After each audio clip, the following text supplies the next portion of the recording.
Ce qui s'est passé est une attaque de 25 assaillants, 24 plus précisément, une sorte de ramassis de bandes nickelées qui sont venus avec des armes, des coupe-coupe, des couteaux.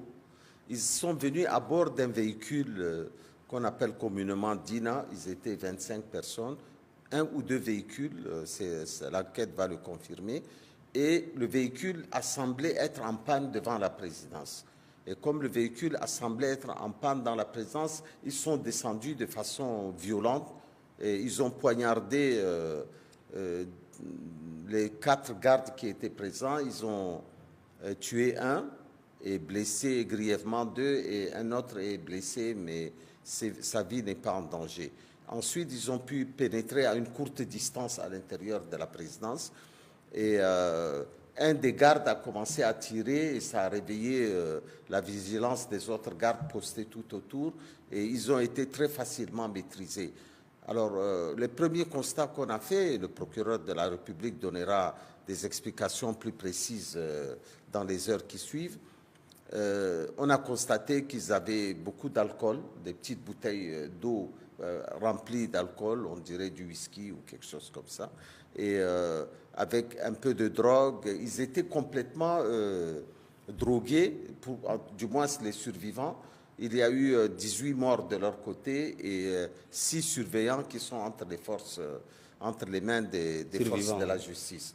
Et il semble que ça soit quelque chose d'assez incompréhensible. S'agit-il d'un acte terroriste? Probablement pas. Probablement pas. Ce sont des gens qui viennent d'un quartier de la ville de N'Djamena et je me garderai de donner le nom de ce quartier pour des besoins de l'enquête. Mais il semble que l'acte terroriste ne me paraît pas crédible personnellement, puisque j'étais sur les lieux, mais le procureur de la République communiquera dessus. Mais c'est vraiment un ramassis de pieds nickelés. Ils n'avaient aucune arme de guerre et leur tentative était une tentative désordonnée, complètement incompréhensible. Et je crois que les images circulent déjà sur les réseaux sociaux. Nous nous sommes gardés de les faire diffuser avant que le procureur de la République ne le fasse.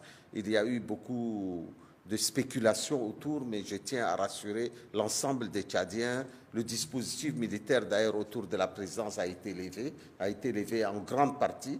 Il n'y a qu'un dispositif de sécurité très simple qui est là. Nous avons de notre côté perdu une personne, 2 personnes grièvement blessées qui sont à l'hôpital. Le gouvernement joue la transparence la plus totale dans cette affaire. Il n'y a aucune menace. Mais j'ai déjà fait une intervention sur les réseaux sociaux en direct de la présidence et je crois que ça a permis de rassurer beaucoup de personnes. Monsieur le ministre, est-ce qu'on peut savoir leur motivation? Alors franchement, je n'en vois pas de sérieux. Moi, j'ai vu beaucoup de gris-gris sur eux. Probablement, on leur a dit que les armes à feu n'ont aucun effet sur eux. Manifestement, ce n'est pas le cas. Et franchement, je ne m'hasarderai pas à donner une opinion puisque ça relève de la procédure judiciaire et je me garderai. Je vais simplement jouer mon rôle de porte-parole du gouvernement qui consiste à être transparent avec mes concitoyens.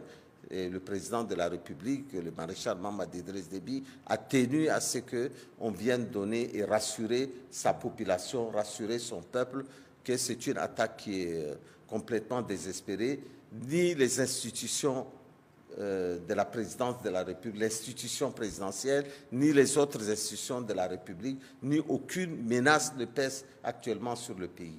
Il ne faut pas entrer dans des spéculations qui n'ont pas lieu d'être.